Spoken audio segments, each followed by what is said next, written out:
Capítulo 17. Identidades sexuales más allá del XX y el XY. Contenido. 1. Intersexualidad, cuando cromosomas y genitales no concuerdan. 2. Transexualidad, la mente es la que manda.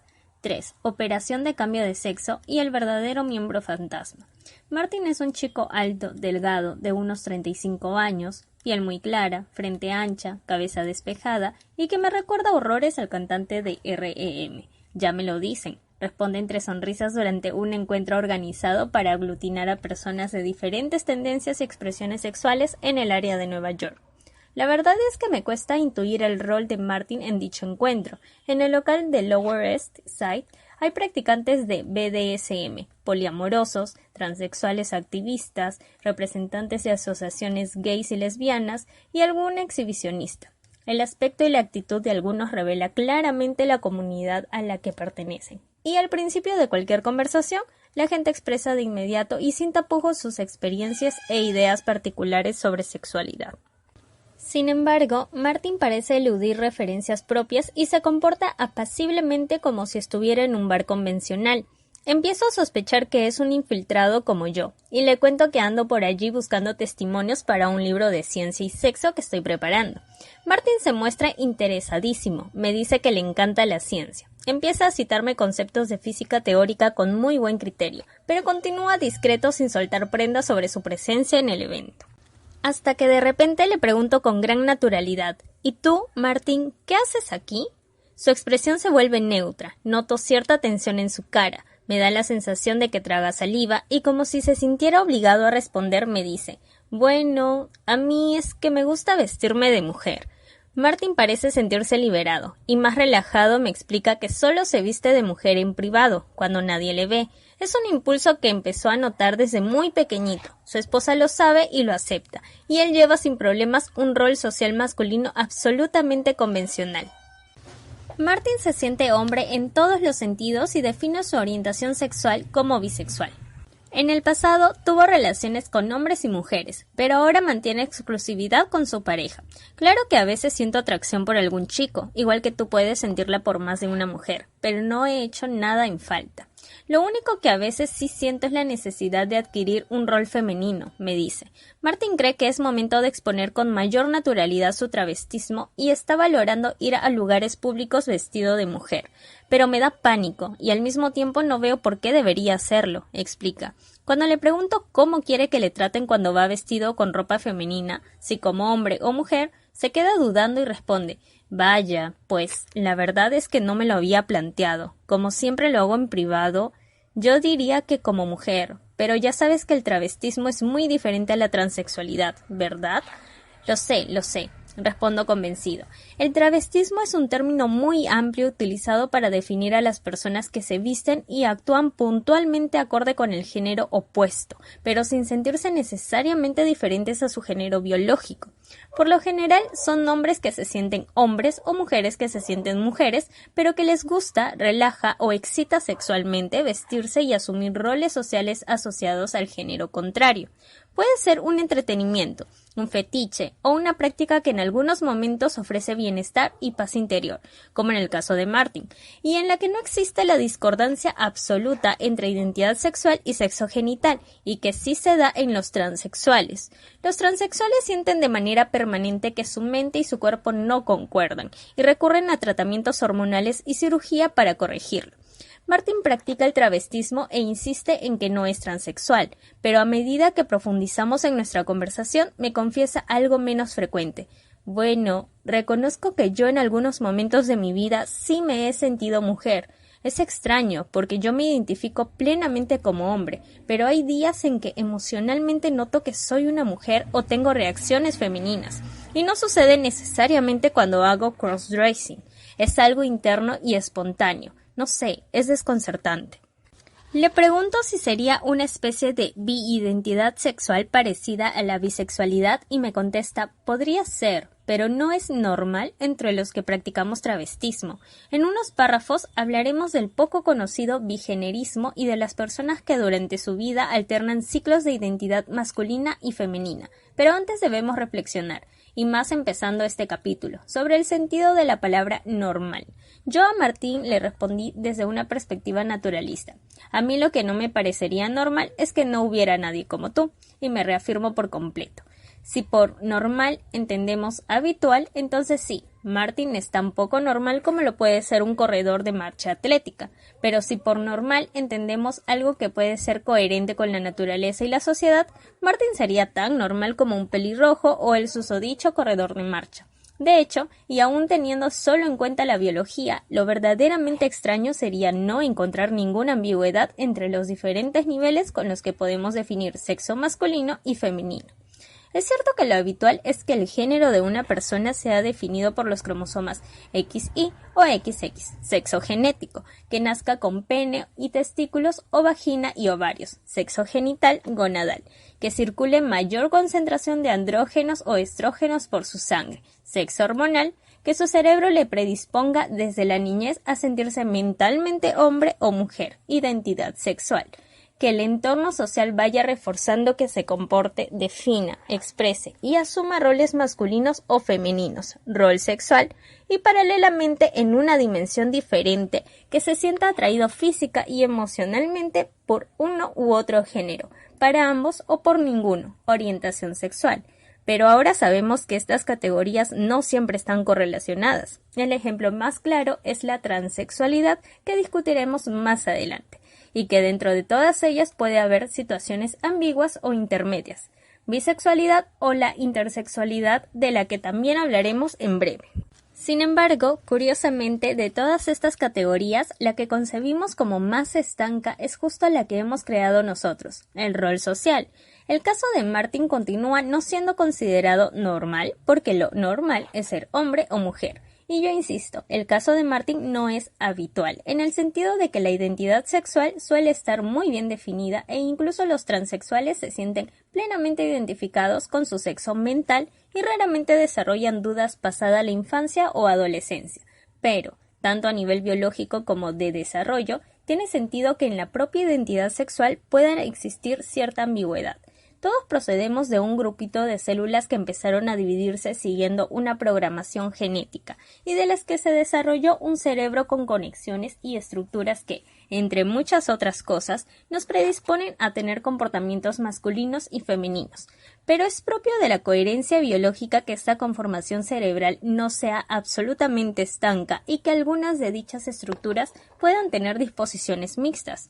Este mismo continuum también tiene lugar con la exposición prenatal a andrógenos, pues entre niveles altos y bajos puede haber valores intermedios, y desde luego respecto a experiencias y condicionantes ambientales que influyen en el desarrollo de la identidad sexual. Con todo ello, y a saber por qué factores y peso específico, a pesar de lo atípico, hace parte de la normalidad que la mente de Martín sea casi siempre masculina, pero a veces se sienta femenina.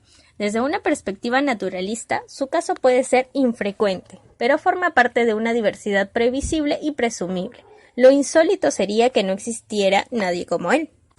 1. Intersexualidad, cuando cromosomas y genitales no concuerdan. Jen es una mujer guapa y esbelta que tiene un cromosoma Y en todas las células de su cuerpo. Jen nació con genitales femeninos y se desarrolló como cualquier otra niña hasta que a los 7 años notó molestias en la parte baja de su abdomen, y una exploración médica reveló que en lugar de ovarios tenía 2 pequeños testículos internos que todavía no habían descendido. El diagnóstico tras un análisis más completo fue claro. Jen era cromosómicamente XY, pero sufría el síndrome de insensibilidad completa a los andrógenos, CAIS. Una mutación en un gen asociado a los receptores celulares de andrógenos hacía a todo su cuerpo insensible a la testosterona, es decir, por la sangre de Jen corría testosterona, pero ninguna de sus células se enteraba. Cuando Jen era un embrión de 6 semanas, el gen SRY de su cromosoma Y dirigió la formación de testículos, que empezaron a segregar testosterona y hormona antimulleriana, AMH. La AMH hizo su función evitando la formación de útero y ovarios, pero la testosterona no tuvo efecto y el resto de genitales, cuerpo y cerebro continuaron desarrollándose como si fuera una mujer. Los diminutos testículos de Jen nunca llegaron a descender y siguieron segregando ineficaces andrógenos hasta que se los extirparon. El tratamiento continuó con un suplemento hormonal para que Jen completara su desarrollo como mujer, seguimiento psicológico especialmente en la adolescencia y uso de dilatadores vaginales para poder tener relaciones sexuales satisfactorias. Jen siempre fue, será y parecerá una mujer convencional en todos los sentidos, salvo la maternidad biológica, y un vivo ejemplo de que son las hormonas y no los genes las que en última instancia dirigen el desarrollo de la sexualidad. Una de cada 10.000 personas nace con síndrome de insensibilidad a los andrógenos, AIS, y si bien en casos de insensibilidad parcial el diagnóstico es más confuso y la asignación de sexo debe contemplar la evolución de cada individuo, cuando hay insensibilidad completa las mujeres son indistinguibles de cualquier otra. De hecho, hay modelos y deportistas con AIS y mujeres que descubren que tienen cromosoma Y ya bien entrada la pubertad. El AIS no está exento de problemas, pero dentro de las condiciones de intersexualidad es quizá la menos traumática y fácil de abordar. La mayoría de los otros síndromes que conllevan incongruencia entre sexo cromosómico y fenotípico encierran mayor ambigüedad. La segunda condición de intersexualidad más frecuente, uno de cada 16.000 nacimientos, es la hiperplasia suprarrenal congénita o CAH. En ella, al contrario del síndrome anterior, los pacientes son cromosómicamente mujeres, XX, pero debido a un defecto genético que afecta a una enzima relacionada con la síntesis de hormonas corticosteroides, la glándula suprarrenal produce una enorme cantidad de andrógenos que provocan una virilización parcial del individuo. Normalmente, la CAH se detecta en el propio momento del nacimiento o en etapas inmediatamente posteriores por un engrandecimiento del clítoris e hinchazón de labios genitales, y se empiezan a suministrar corticosteroides para reducir el exceso de andrógenos, reafirmando el sexo de la persona como femenino. Sin embargo, en la literatura médica hay documentados casos extremos no tratados en los que la masculinización se exacerbó y llegaron a convertirse en hombres XX con genitales ambiguos. En algunos casos de CAH, los genitales virilizados se corrigen quirúrgicamente durante la infancia, pero existe cierta controversia porque los efectos de los altos niveles de testosterona en etapa prenatal pueden afectar áreas del cerebro relacionadas con la identidad sexual, y hay personas con CAH que crecen sintiéndose mentalmente hombres. El investigador de origen alemán Heino Meyer-Bangburg es uno de los mayores expertos mundiales de intersexualidad. Cuando le visité en su centro de la Universidad de Columbia me explicó que, tradicionalmente, en los casos ambiguos siempre se optaba por la feminización, pero que esto está cambiando y, salvo existencia de problemas físicos, ahora se prefiere esperar. Es complicado porque, por un lado, Heino Meyer-Bangburg dice que el género asignado al nacimiento debe ser escogido de manera que se minimice el riesgo de cambio de género posterior, y la cirugía genital debe esperar a que se observe una identidad de género estable. Pero al mismo tiempo opina que, cuando la evidencia es sólida, la reasignación de género debe hacerse relativamente pronto para evitar tratamientos médicos posteriores más complejos y menor trauma psicológico. Heino no deja de insistir en que cada condición de intersexualidad es diferente, en que cada individuo debe seguir un diagnóstico personalizado y en que es importantísimo realizar una investigación científica rigurosa que informe de cómo evolucionan los pacientes con cada tipo de síndrome. Él lleva tiempo estudiando la hiperplasia suprarrenal congénita y ha constatado que hay mayor índice de homosexualidad entre las mujeres con CAH y que alrededor de un 5% de ellas tienen disforia de género y de adultas se sienten hombres. En realidad, no son números tan elevados, sobre todo si se comparan con otras condiciones de intersexualidad como la deficiencia de 5-alfa reductasa, 5-ADR, en la que más de la mitad de pacientes asignados al sexo femenino inician de adultos tratamientos de cambio de sexo.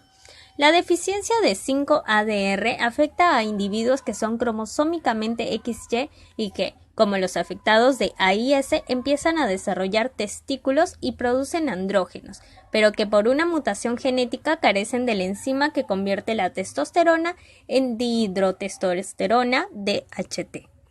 La DHT es un andrógeno de efecto mucho más potente que la testosterona, que tiene un papel clave en el desarrollo de los genitales durante la etapa embrionaria, y cuya falta debido al 5-ADR conduce a la formación de genitales ambiguos. También suele ser identificado en el nacimiento, pero hay varios subtipos de 5-ADR, y en algunos casos los genitales están marcadamente feminizados. Un ejemplo histórico de 5-ADR extremo se produjo en República Dominicana cuando, en los años 60, un médico local descubrió que llegadas a la adolescencia, algunas niñas de un poblado llamado Las Salinas empezaban a convertirse en hombres.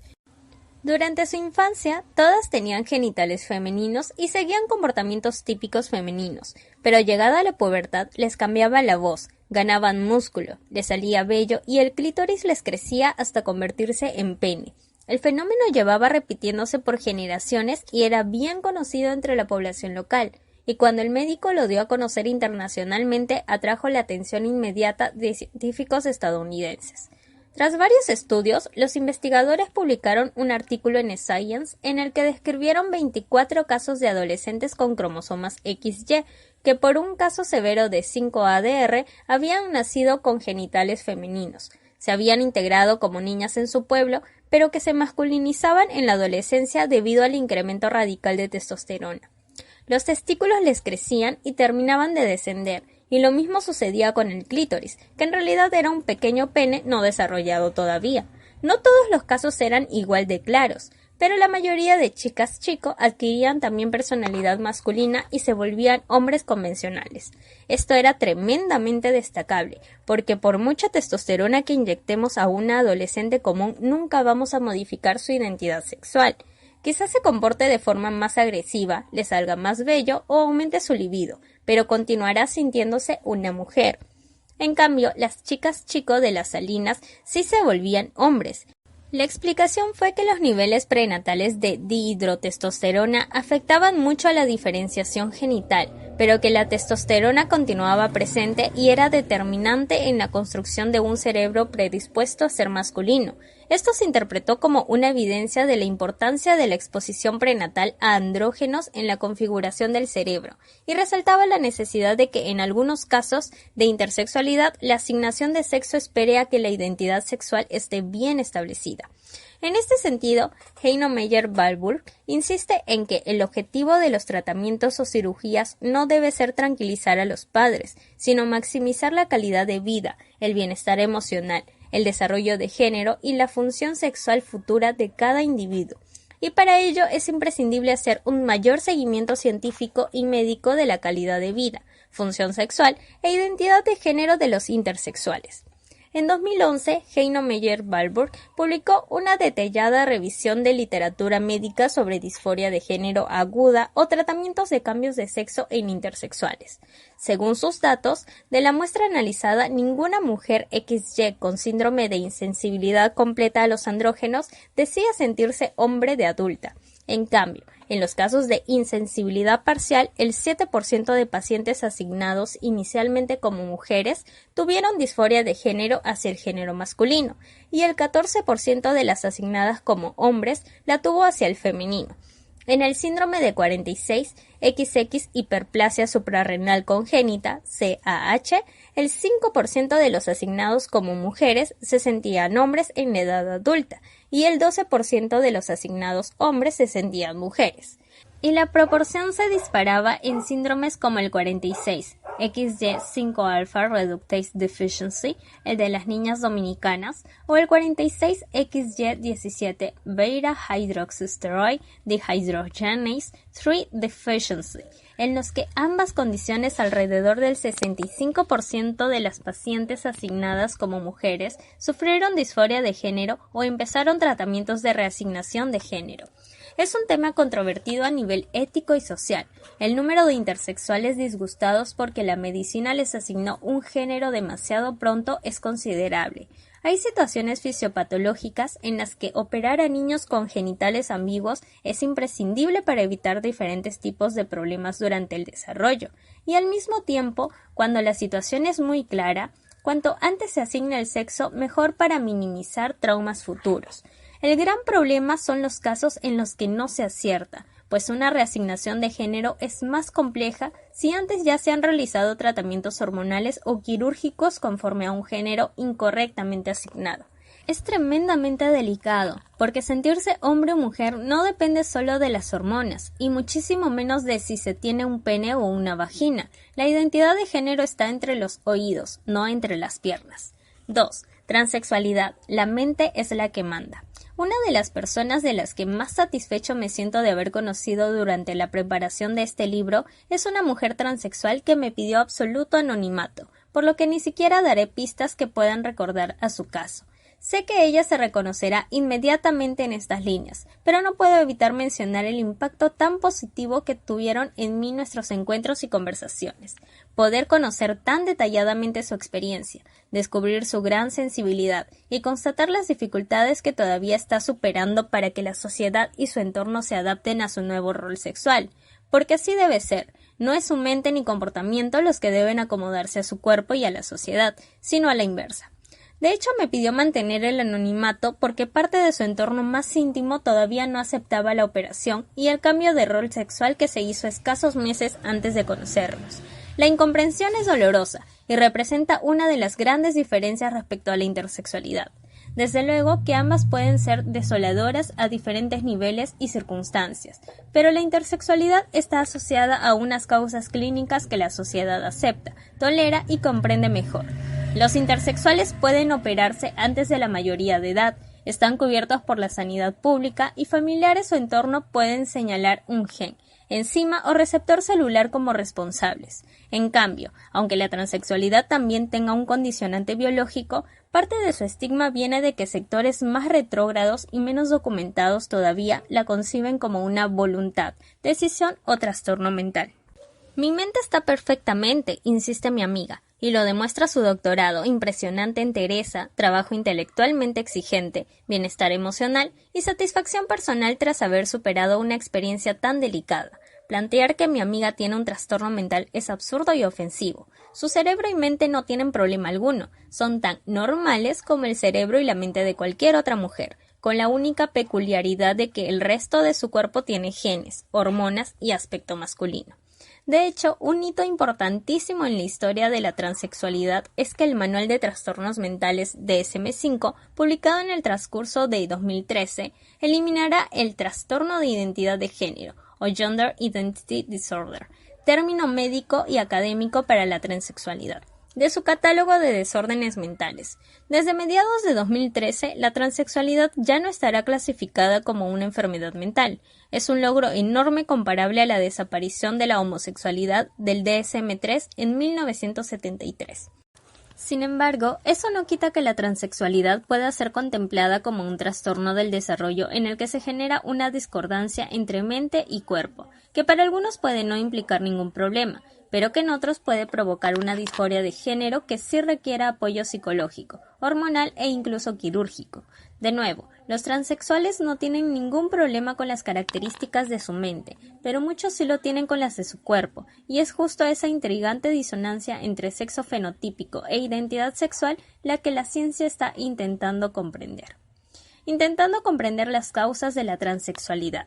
La etiología de la transexualidad no es bien conocida. Siempre desde una perspectiva biopsicosocial, varios estudios han identificado eventos traumáticos durante la infancia o ciertos patrones de interacción familiar como factores de riesgo, pero el hecho de que la identidad sexual de la mayoría de transexuales sea tan consistente desde mediada la infancia hace pensar que debe de haber condicionantes biológicos directamente implicados.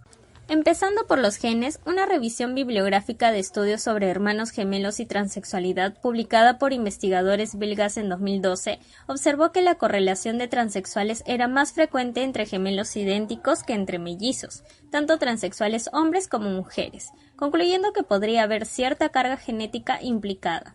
Algunos factores ambientales entre hermanos gemelos y mellizos son diferentes, y que en la gran mayoría de transexuales que tiene un hermano gemelo este no sea transexual indica que el peso de la genética es muy pobre, pero no es nada descabellado pensar que genes asociados a enzimas, receptores celulares o niveles de andrógenos pudieran estar parcialmente involucrados en la predisposición a la transexualidad. De hecho, un estudio australiano publicado en 2009 en el que se comparaba a 112 mujeres transexuales con 258 hombres control encontró una asociación significativa de la transexualidad a un polimorfismo genético relacionado con receptores de andrógenos. A nivel de neuroanatomía cerebral, el planteamiento de las investigaciones es muy sencillo. En el cerebro de hombres y mujeres hay estructuras concretas que son dimórficas, por ejemplo el hipotálamo, o aspectos muy localizados de la conectividad neuronal. Sabiendo esto, los neurocientíficos llevan tiempo analizando cerebros de transexuales para ver si estas estructuras son más similares a su sexo cromosómico o a su identidad sexual. El primer resultado positivo llegó en 1995, cuando un equipo dirigido por el holandés Dick Swaap publicó que un área cerebral dimórfica en la superficie del tálamo llamada BSTC era en los transexuales femeninos efectivamente más parecida a la de las mujeres y en los transexuales masculinos a la de los hombres. Bigénero: ser hombre y mujer a la vez. A principios de 2012, el gran neurocientífico Vilayanur Ramachandran publicó en la revista Medical Hypothesis el estudio científico sobre bigenderismo, posiblemente más detallado hasta la fecha, en el que analizó varias características físicas y conductuales de 32 personas bigéneros que alternaban periódicamente estados de identidad sexual masculina y femenina. Nota 27 en el libro. Cuando aquí escribamos mujeres transexuales, nos referimos a los transexuales que nacieron con genitales masculinos, pero se sienten mujeres y reasignan su sexo. Y cuando hablemos de hombres transexuales, nos referimos a los que nacieron con cuerpo femenino, pero identidad sexual masculina. También evitaremos el término transgénero, que comprende no solo a los transexuales que inician tratamientos hormonales y quirúrgicos para resignar su sexo corporal, sino a toda persona que siente de manera temporal o permanente discordancia entre género biológico y rol social. El término transgender es muy utilizado en inglés, pero resulta tan amplio y genérico y engloba tantas identidades diferentes que puede resultar confuso. Los transexuales serían un subgrupo dentro de los transgéneros. Continuando. Para Ramachandran, esta ambivalencia es extraña, pero la considera una subcategoría del transgénero que entra en el amplio espectro de nuestra sexualidad, y que desde el punto de vista científico representa una condición fascinante para investigar el desarrollo de la identidad de género y cómo se interioriza la imagen corporal. En su artículo, Ramachandran describe que de los 32 bigéneros, 11 eran anatómicamente mujeres y 21 anatómicamente hombres. Si bien 5 de estos últimos estaban tomando estrógenos y antiandrógenos, sobre la frecuencia de los cambios, 23 de los 32 individuos alternaban identidad masculina y femenina varias veces a la semana, 14 de ellos a diario, 6 como mínimo una vez al mes y 3 algunas veces al año. La mayoría definía estos cambios como involuntarios, pero 10 de ellos decían que eran predecibles. Ramachandran observó que no había delirio en el sentido de que, aunque estuvieran en un momento de identidad sexual bien marcada, continuaban siendo plenamente conscientes de que alternaban estados, pero constató un fenómeno curioso. A menudo, cuando estaban en la identidad contraria a su anatomía, 21 de ellos sentían en su cuerpo pechos o penes fantasma, correspondientes al género deseado. Según Ramachandran, esto sugería que efectivamente tenían 2 mapas corporales en el cerebro, y daba fuerza a la hipótesis de que el bigenerismo tenía cierto origen neurológico. Un dato curioso fue que la orientación sexual algunas veces cambiaba con la alternancia de identidad, pero otras no. A nivel neurológico se observó que entre los bigéneros había más proporción de zurdos y ambidiestros que entre la población general, un factor asociado a alteraciones en el desarrollo embrionario del cerebro. También se encontró un índice significativamente mayor de trastorno bipolar, que según el artículo podría tener su origen en estructuras del lóbulo parietal involucradas en la imagen corporal y conectadas a la ínsula e hipotálamo. Todo esto hace a Ramachandran creer que el bigenderismo tendría una causa biológica y le lleva a proponer una nueva condición neuropsiquiátrica llamada incongruencia de género alternante o AGI, Alternating Gender Incongruity, con la creciente tendencia a evitar la creación de más desórdenes mentales que patologizan la diversidad de nuestra conducta. No parece que el AGI vaya a prosperar, pero seguramente sí va a mantenerse el concepto de que, al igual que la orientación sexual y el sexo gonadal no son estancos, la propia identidad de género también podría ser más ambigua de lo que hemos estado imaginando. Ramachandran cita una encuesta realizada en San Francisco en la que el 3% de los transgéneros anatómicamente hombres y el 8% de los transgéneros mujeres se identifican como bigéneros, y concluye reflexionando sobre si a nivel neurológico deberíamos considerar los cerebros masculinos y femeninos tan acusadamente diferentes. Falta muchísimo para comprender a los bigéneros, y como biología y fuerzas socioculturales influyen en que la identidad sexual no esté tan fuertemente marcada como en la inmensa mayoría de nosotros, es un fenómeno tremendamente interesante, pero que de ninguna manera debe sugerir ambigüedad en la transexualidad.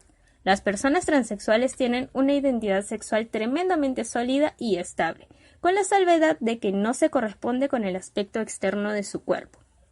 Y en estos casos, como ya hemos dicho antes, quien debe acomodarse es la sociedad y, si se desea, el cuerpo. 3. Operación de cambio de sexo y el verdadero miembro fantasma. Nunca en mi vida olvidaré lo presenciado el 14 de noviembre del 2012 en la Clínica Diagonal de Barcelona, donde desde la misma sala de operaciones seguí todos los detalles de una operación de cambio de sexo realizada por el doctor Iván Mañero a una chica transexual de 32 años, que a las 10 de la mañana estaba anestesiada sobre la camilla, con las piernas separadas en alto, mostrando un pene y testículos absolutamente corrientes, y 4 horas y media más tarde, tras un delicadísimo trabajo cirujano artístico, despertó con una vagina, labios y clítoris perfectos. Según me dijo una de las enfermeras presentes, tras caer los puntos y cicatrizar suelen quedar inconfundibles, impresionante en muchos aspectos y fabuloso de verdad. El proceso empezó con una excisión vertical en la piel justo por debajo de los testículos. Desde allí el doctor Mañero fue cortando poco a poco fibras y tejidos internos con un bisturí eléctrico, mientras, minuciosamente, con la ayuda de una especie de espéculo metálico, iba abriendo hueco entre la musculatura púbica. Sorprendentemente, sin apenas derramar sangre, el futuro espacio vaginal iba haciéndose más ancho y profundo hasta alcanzar el tamaño de una vagina convencional. Una vez terminado el orificio, el doctor Mañero lo rellenó con unas gasas y procedió con el resto de operación. El siguiente paso fue cortar la piel desde la base de los testículos hasta el inicio del pene e ir despegándola poco a poco de las estructuras internas. Una vez separada la piel de los testículos, desde esta misma incisión se procedió a ir desenganchando el pene por dentro, de manera que el cuerpo interno del pene quedara suelto y la piel se pudiera conservar intacta. Esa piel es la que más tarde se introduciría hacia adentro del orificio para completar la vagina, y con la piel sobrante del escroto se modelarían los labios vaginales. El doctor Mañero me explica que cuando el pene es pequeño y su piel no puede cubrir todo el interior de la vagina, utilizan en su lugar un fragmento de intestino delgado, con la ventaja de que es un tipo de tejido que puede lubricar, pero la desventaja de que no tiene terminaciones nerviosas y tiene menor sensibilidad. Observando la zona genital sin piel, veo claramente que la estructura entera del pene es mayor que su parte externa. En realidad, el pene empieza por debajo de los testículos y desde allí sube pegado al cuerpo hasta que se dobla y sale hacia afuera. El pene completo es como un boomerang. De hecho, cuando el doctor Mañero corta las fibras que sostienen la base del pene unida al abdomen, este cae hacia abajo y queda colgando por debajo de los testículos. En este preciso momento, la imagen me recuerda vivamente a un esquema representando en el sistema reproductor femenino, donde la vagina está en el centro y por encima suben las trompas de falopio que conducen a 2 ovarios situados a izquierda y derecha. Es fascinante. El pene equivale claramente a vagina y clítoris, solo que sale hacia afuera en lugar de estar hacia adentro, y los testículos son idénticos a las gónadas femeninas, solo que más grandes y externos. Empiezo a vislumbrar lo que ya sabía, que inequívocamente genitales masculinos y femeninos tienen el mismo origen y estructura, solo difieren en tamaño, forma y localización. Ya debemos llevar 1 hora y media de operación, de la que evidentemente estoy saltándome pasos importantísimos para proteger tejidos, fibras nerviosas y suturar heridas. Es un trabajo artesanal de gran precisión, como refleja el complejo juego de pinzas, cortes y puntos hasta quitar los testículos y dejarlos sobre la mesa de instrumentación quirúrgica. Imponente, de nuevo, en varios sentidos. Le llega el turno al pene, cuyo trabajo es todavía más delicado. Se trata de mantener intacto el conducto urinario de la uretra, por donde previamente se había introducido un tubo de plástico amarillo, y preservar el cuerpo esponjoso central del pene, que está unido al glande. El glande se convertirá en el clítoris femenino, con una finura y precisión extremas para mantener las terminaciones nerviosas intactas y conservar la mayor sensibilidad posible. Se realiza una incisión en la parte superior del pene, desde donde se van retirando meticulosamente los dos cuerpos cavernosos a derecha e izquierda. Los cuerpos cavernosos son los que se llenan de sangre facilitando la erección y no son necesarios en la fisiología femenina. Tras quitarlos, el pene empieza a ser difícil de reconocer como tal, y menos cuando el canal de la uretra se separa del fino cuerpo esponjoso y glande. En estos momentos, uretra y cuerpo esponjoso glande ya son dos entidades diferentes que el doctor Mañero aparta hacia un lado para empezar a coser la piel por el otro lateral. Entonces estira la piel hacia abajo e introduce la sobrante del pene en el orificio vaginal. De momento, solo está tomando una referencia. Con un lateral parcialmente suturado y la piel colocada hacia adentro de la vagina, el doctor Mañero marca con un rotulador los dos puntos donde hará sendas excisiones por las que desde adentro hacia afuera pasará la uretra y el glande clítoris. Por la inferior de ambas incisiones coloca el canal de la uretra con el tubo amarillo, que evidentemente procediendo de un pene es más largo de lo necesario. Recorta el tejido sobrante y lo cose perfectamente a la piel, dejando ya formada la salida urinaria en los genitales femeninos. Por la incisión superior hace lo propio, introduciendo desde abajo el cuerpo esponjoso y el glande clítoris. Ambos quedan justo por encima del espacio vaginal. Parte del cuerpo esponjoso queda dentro del cuerpo, el glande está por fuera y entonces empieza un impresionante trabajo de puntos, pliegues y más puntos hasta que el tejido adquiere una forma inequívoca de clítoris con capuchón y glande incluidos, justo en el espacio donde se juntan lo que serán los labios vaginales menores. Ya formado el clítoris, la piel del antiguo pene se cierra en su extremo y se termina de encajar de la parte interna de la vagina. Toda la piel del escroto ha quedado hacia afuera a ambos lados y se empieza a recortar y coser hasta formar unos labios mayores y menores, que tras la cicatrización y tiempo de recuperación completarán unos genitales femeninos absolutamente funcionales. El doctor Mañero se separa y me contengo de aplaudir. Hay muchos estudios siguiendo la evolución de los transexuales, tanto a nivel de satisfacción psicológica como de función sexual. En el caso de las mujeres transexuales que pasan de genitales masculinos a femeninos, durante el tratamiento hormonal hay un sustancial descenso de la libido, pero tras la operación y un tiempo de recuperación, la sensibilidad genital es muy positiva. Y la gran mayoría pueden tener orgasmos por estimulación de su nuevo clítoris, que antes era el glande del pene. Además, desde la vagina se puede acceder a la próstata, con lo que la penetración resulta también placentera. Hay problemas de dolor y vaginismo, pero en general la valoración es muy satisfactoria, especialmente si se le añade el bienestar psicológico de ver su cuerpo conforme a su mente. En los transexuales hombres es un poco más delicado. El paso de genitales femeninos a masculinos es más complicado, pero también se puede conseguir una buena funcionalidad, me dice el doctor Iván Mañero, ya relajados en la cafetería de la clínica. No llegué a ver una construcción de pene en directo, pero sí una detalladísima presentación sobre faloplastias del cirujano inglés David Ralph, durante el Congreso de la Federación Europea de Sexología celebrado en Madrid en septiembre de 2012. Con imágenes tremendamente explícitas, David Ralph revisó las diferentes opciones y explicó que antes se solía construir el pene a partir de tejido epitelial y graso del abdomen, pero que ahora se prefiere quitar un fragmento del antebrazo porque al tener más sensibilidad da mejor resultado. El hueco que queda en el antebrazo se cubre con tejido sacado de debajo de las nalgas del propio paciente. Los testículos son simplemente dos piezas de silicona insertadas en los labios vaginales. El conducto urinario a veces alcanza solo la mitad del nuevo pene. La erección se consigue con un implante parecido al utilizado por hombres con disfunción eréctil permanente y el tejido del clítoris se suele distribuir por la base del pene. Este es el proceso más crítico para mantener la sensibilidad y el Dr. Ralph mostró imágenes de pacientes que prefieren dejar el clítoris intacto arriba de los testículos y construir un pene por encima de manera que el clítoris todavía pueda ser estimulado durante la penetración.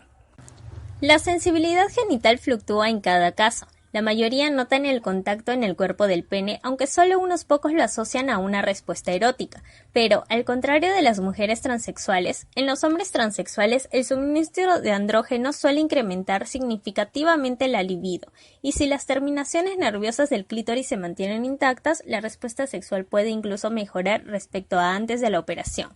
En el único estudio científico publicado sobre seguimiento sistemático de transexuales hombres, un equipo holandés demostró que años después del cambio de sexo, el 93% de los 49 transexuales que participaron en el estudio podía llegar al orgasmo por masturbación, y casi al 80% durante el coito con su pareja, no todas las veces. Fue interesante que el 65% declarara que sus orgasmos habían cambiado, siendo más cortos e intensos. De hecho, la mayoría reportaba mayor excitación y actividad sexual después del tratamiento hormonal y quirúrgico que antes. Aunque el cambio de sexo de mujer a hombre suele haber más problemas, el 92% se declaró muy satisfecho, el 4% satisfecho y otro 4% neutro, pero ninguno insatisfecho. Nunca en toda mi carrera he tenido un caso que se arrepienta de la operación, me dice el doctor Iván Mañero, insistiendo en que, más allá de la sensibilidad genital, lo importante es que la satisfacción personal suele ser absoluta. Su dilatada experiencia también le hace mostrarse plenamente convencido de que, cuando un paciente decide dar el paso, su identidad sexual es totalmente sólida y lo ha sido desde bien empezada la infancia. Este es un punto muy difícil. Iván me explica que hay niños y adolescentes que tienen una disforia de género marcadísima. Se sienten niñas en todos los aspectos. Se ve claramente que de adultos serán transexuales, pero que según la legislación vigente deberán esperar a los 18 años para poder operarse. Esto puede parecer lógico, especialmente porque sí hay casos en los que la disforia es temporal, pero, frente a situaciones clarísimas, operarse antes de la pubertad evitaría cambios de voz, de constitución física y, en definitiva, la virilización por la testosterona durante la pubertad, que hace que la reasignación de género posterior sea más problemática y menos efectiva. En estos casos, lo que se hace normalmente es retrasar hormonalmente la pubertad hasta que se alcance la edad adulta y el paciente se muestre plenamente convencido del cambio, me explica Iván Mañero. De todas formas, esto de ninguna manera debe interpretarse como una oda a la cirugía de cambio de sexo. Hay un movimiento de transexuales que abogan por aceptar sus cuerpos como son, asumir sin mayor problema la no concordancia entre mente y genitales y sentirse perfectamente mujer u hombre, aunque tengan pene o vagina. Para ellos la operación es innecesaria y reivindican ser aceptados plenamente como transexuales. Su sexo está en la mente, no en los genitales, como bien refleja una peculiar curiosidad de las operaciones de cambios de sexo, la poca incidencia de penes fantasma. Esto sí es un verdadero miembro fantasma. Los miembros fantasmas son uno de los fenómenos médicos más peculiares que existen. Entre el 60-80% de las personas que sufren la amputación de un brazo o una pierna continúan teniendo la sensación física de que el miembro está ahí. Algunos notan como si lo pudieran mover, que les pica, que está frío o caliente, y lo más habitual, sienten dolores en una extremidad que ya no tienen. Descritos por primera vez en 1871, durante mucho tiempo la interpretación científica de este síndrome fue que las terminaciones nerviosas en la zona de la amputación quedaban intactas y que si se activaban podían transmitir información al cerebro. La hipótesis parecía lógica, pero se descartó al ver que las intervenciones dirigidas a eliminar la sensibilidad en el área amputada no ofrecían ninguna mejora. Más adelante ganó peso la hipótesis de que la zona de la corteza somatosensorial, donde el cerebro representaba el brazo o la pierna perdido, todavía estaba operativa y podía activarse generando las sensaciones características del miembro fantasma. Siguiendo este planteamiento, algunas terapias utilizan realidad virtual para construir la ilusión visual de que el miembro efectivamente existe y que el afectado lo puede mover a posiciones no dolorosas. Este tipo de terapias sí logra reducir o incluso eliminar el miembro fantasma, reforzando la hipótesis de que el brazo o la pierna amputado se siente todavía presente porque las neuronas que codificaban su información tardan un tiempo en readaptarse. Posiblemente porque son situaciones menos frecuentes, y también por el rubor que siente la ciencia hacia los asuntos sexuales. Uno de los casos más curiosos de miembro fantasma es bastante desconocido. Algunos transexuales sienten todavía su pene tras ser operados. En el artículo Phantom Erectile Penis After Sex Reassignment Surgery, cirujanos japoneses describen una serie de casos entre 2001 y 2007 en los que, tras la amputación, algunos transexuales todavía tenían por momentos la impresión de que su pene existía.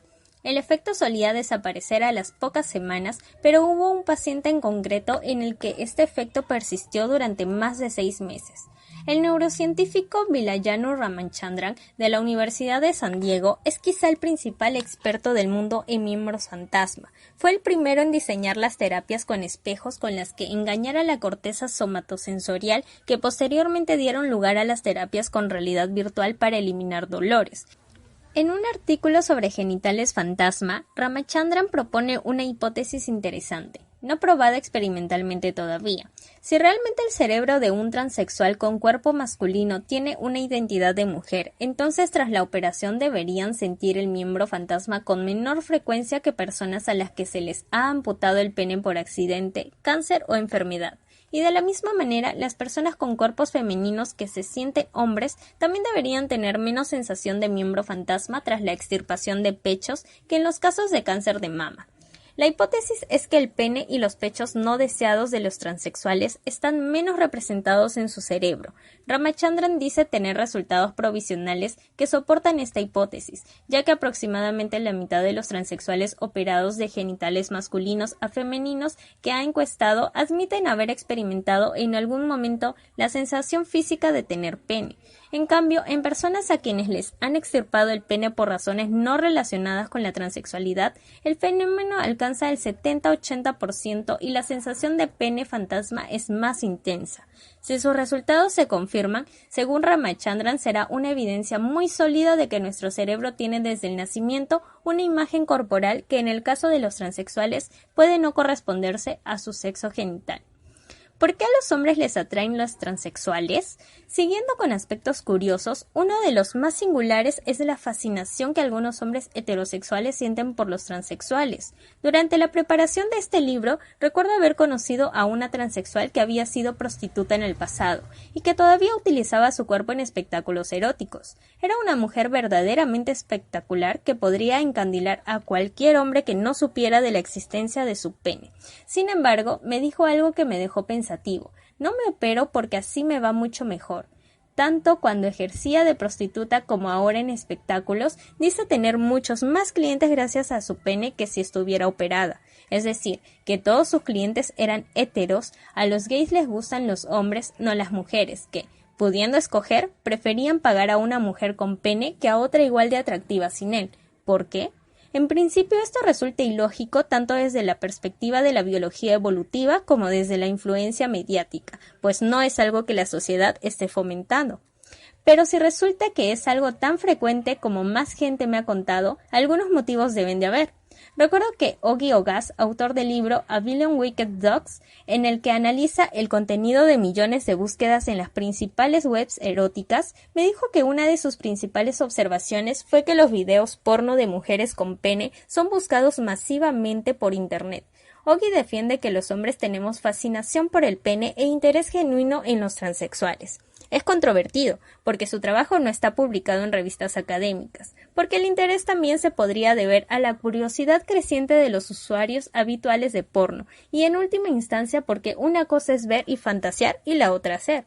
Pero sí es cierto que el trabajo de Ogi Ogas sobre el mundo online reflejaba la misma experiencia offline que describen las mujeres transexuales. Muchos hombres heteros sienten atracción sexual por los trans, pero ¿es una preferencia verdadera y constante o algo puntual? ¿Es específicamente por el pene o no? ¿Esconde cierta bisexualidad u homosexualidad reprimida? Son preguntas a las que todo el mundo me ha contestado con opiniones y experiencias personales, pero esto no me sirve en este libro. ¿Alguien habrá hecho un estudio sistemático sobre el tema? ¡Bingo! En 2010, los sociólogos Martin Weinberg y Colin Williams publicaron un detallado trabajo en el que revisaban toda la bibliografía académica sobre la preferencia heterosexual por los transexuales. Además, apoyaron los resultados de su investigación acudiendo durante 2 meses a bares de transexuales y entrevistando con detalle tanto a ellas como a los hombres que las cortejaban y se declaraban interesados. Weinberg y Williams explican que descartaron a los hombres que como pareja romántica tenían a una mujer transexual, pues en esto podían intervenir diferentes factores y ellos querían analizar específicamente a los hombres que sentían deseo erótico y buscaban sexo casual de manera preferente con transexuales. En concreto, querían averiguar qué era lo que les atraía de ellas y si el tipo de relación establecía alguna indicación sobre su orientación sexual. El bar frecuentado por transexuales estaba en un suburbio de clase obrera, en una zona de moteles de una ciudad estadounidense que el artículo no cita. El estudio se basó en unas semanas iniciales de observación y la realización posterior de un cuestionario de 25 preguntas en el mismo local a hombres que acudían a relacionarse con las transexuales. De entre todos los entrevistados, los sociólogos seleccionaron al subgrupo que realmente se identificaba como sexualmente interesado en las transexuales. De estos, el 50% se definían a sí mismos como heterosexuales y el otro 50% como bisexuales. El 68% tenía estudios universitarios y el 31% una relación estable con una mujer. Del grupo de bisexuales, el 46% acudía a ese bar más de una vez a la semana frente a solo el 14% de heterosexuales. De los que llegaron a tener relaciones con transexuales, el 54% lo hizo pagando.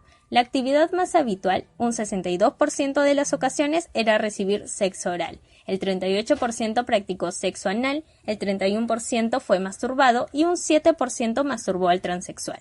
Cuando les preguntaron por sus preferencias generales, el 82% de los clientes declaró que su primera preferencia era una mujer convencional y solo el 16% que les resultaba indiferente.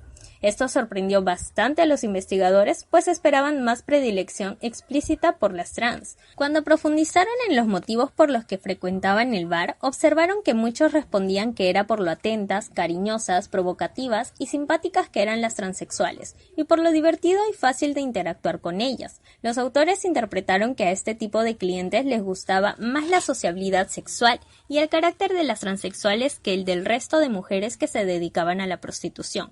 Otra dimensión de motivo se refería a la exageración de la feminidad en el comportamiento, expresión, vestimenta y sensualidad de las transexuales, que varios definían como muy excitante y superior en general a las mujeres convencionales. Algunos también opinaban que las trans eran muy buenas y dedicadas en el sexo. Pero, al analizar la importancia del pene, aparecieron grandes diferencias entre los hombres que se habían definido como héteros y los bisexuales. Estos últimos claramente sentían atracción por un cuerpo que tuviera pechos y pene al mismo tiempo, mientras que los héteros no mencionaban el pene y solían ignorarlo. De hecho, en ocasiones algunas bisexuales realizaban felaciones a las transexuales, pero ninguno de los del grupo de héteros lo hacía. Los héteros parecían tener cierta disonancia cognitiva sobre el pene. Ellos se comportaban como si estuvieran con una mujer espectacular, provocadora, sensual y cariñosa, con un pene que ni atraía ni molestaba. Algunos reconocían que evitaban pensar en él, rehuían todo tipo de contacto e incluso se limitaban a recibir felaciones. Solo el 23% del grupo hétero decía sentir interés en el sexo anal, frente al 62% de bisexuales. Las conclusiones finales de los autores fueron que había un patrón muy bien definido de hombres con cierta bisexualidad a quienes les excitaba específicamente la posibilidad de estar con una mujer que también tuviera pene. En cambio, otros clientes habituales simplemente veían a las transexuales como mujeres tremendamente atractivas, cercanas, divertidas, con actitud provocadora y muy femenina, y con las que pasaban un muy buen rato. No era el hecho de tener pene lo que les atraía, de hecho, lo neutralizaban. Los autores reconocen muchas limitaciones en su estudio, empezando por el pequeño tamaño de la muestra, y que estuviera tan localizado en un entorno concreto. Admiten que es imposible generalizar a partir de sus resultados, pero citan que similares proporciones de clientes bisexuales y heterosexuales se han encontrado en estudios realizados en el año 2000 en Holanda y en 2005 en San Francisco. Desde luego, no es un patrón general, pero sí refleja que muchos hombres, cuando están con una transexual, la ven claramente como una mujer, se pueden sentir atraídos por ella y preferirla sin reparo si resulta atractiva, sensual o cercana, uno de los pocos casos en que la percepción no nos engaña.